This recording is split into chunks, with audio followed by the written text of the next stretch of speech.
Good afternoon. Let's solve problem 9-29 in Hibbeler's Statics and Mechanics of Materials 5th edition.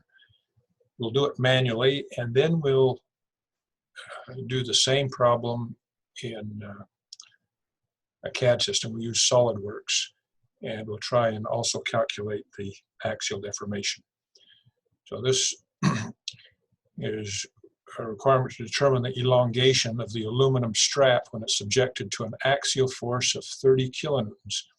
And the modulus elasticity of aluminum is 70 gigapascal, at least this particular aluminum alloy. And we can see that this aluminum strap that's 6 millimeters thick has tapered ends.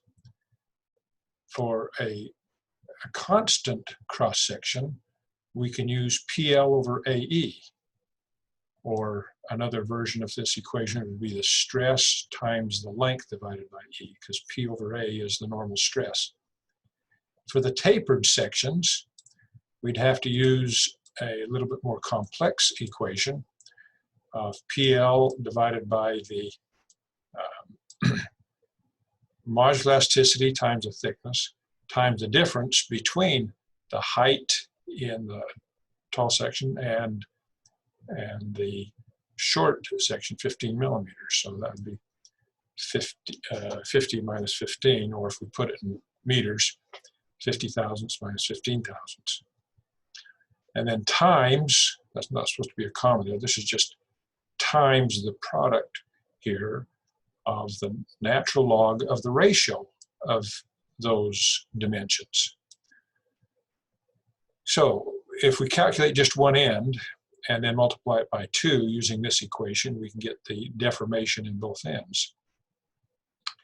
So plugging those values into this equation, we have 30,000 newtons times the length, 250 millimeters is 0.250 meters. Modulus elasticity, 70 gigapascal, is 70 times 10 to the 9th newtons per meter square. And the difference between those dimensions on that tapered end is 50 millimeters minus 15 millimeters, or 50 thousandths minus 15 thousandths. We'll keep everything in meters to start with. And then, of course, times the ratio, the natural log of that ratio.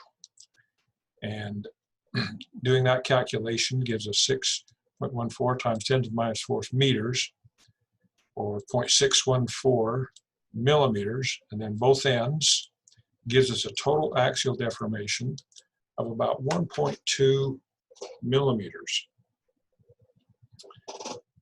The axial deformation for the section of the constant cross-section, PL over AE, or stress times length over modulus elasticity. Here's our numbers we plug in. The stress is actually about 100 million Pascal, so 100 times 10 to the 6 newtons per meter square. The length, 0.8 meters, is the length of that constant cross-section divided by the modulus elasticity gives us about just over 1,000th meter, or about 1.14 millimeters. And we add those two values together and we get about 2.4 millimeters. I'm sure that 2.4 would be close enough precision for us, or certainly 2.37 would be would have us have the close enough precision for the values that we have here. Let's calculate this in SolidWorks. We'll bring up our SolidWorks, and in the front view I'll sketch a couple of axes here, a horizontal axis and a vertical axis, making sure that that one's vertical and this one's horizontal. And we're in millimeters. I'm going to sketch a horizontal line with a taper on the end. And we'll put some dimensions on this. The total thickness here is 50 millimeters. The total height on this one was 15 millimeters. Let's just look at that one more time, just to we've got 50 millimeters thick, 15 on the end, 800 through the total there. So let's just make this section 400. Let's say from here to here. Actually, we can put the full 800 in. We'll just type it in right there. Dragging out to the side, we can put that full. Let's undo that. Let's put in this dimension here first. Let's say from here to here is 250. And then this dimension here is 800. So now we've got that full half of it here. We'll mirror it about this center line right there. We'll say mirror these entities right there about this center line. And we'll mirror, we'll select chain and then say mirror those about this center line right there. So there's our profile of that aluminum strap, and we can extrude that to that thickness of 6 millimeters. And we'll extrude that about the midplane. Let's save this off as our Hibbeler 9-29 aluminum strap for axial deformation. And if your simulation module isn't loaded, you can go to Tools Add-ins and make sure that your simulation program has been loaded right here. Once that's loaded, we do a study. We'll just do a static analysis. We'll set our material. And all we really need in this case in calculating the axial deformation, we just need to get the aluminum that has the same modulus elasticity.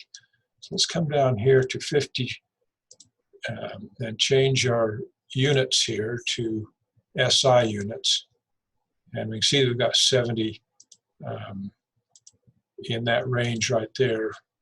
We've got 70 gigapascal is the 70 times 10 to the 9th, or 7 times 10 to the 10, would give us the same modulus elasticity. So we'll just apply that material to it, and we'll restrain just one end.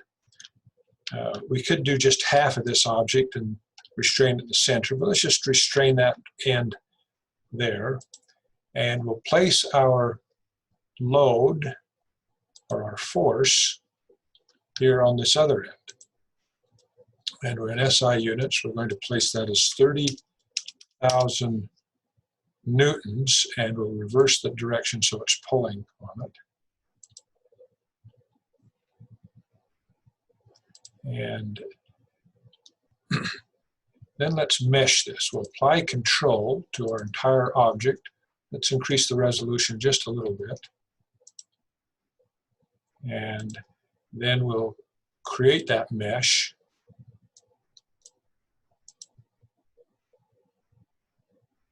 And it looks like it meshed that good enough. And then we'll just run this.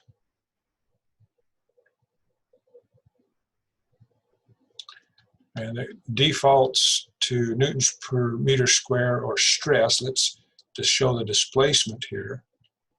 And it shows that the total deformation is very similar to what we got in our manual calculation, about 2.37. So a good practice to any engineering analysis is to have multiple ways or alternate ways to check your calculations to give you confidence that your numbers are accurate. Good luck in solving that problem and recording those calculations. Hope you have a good day.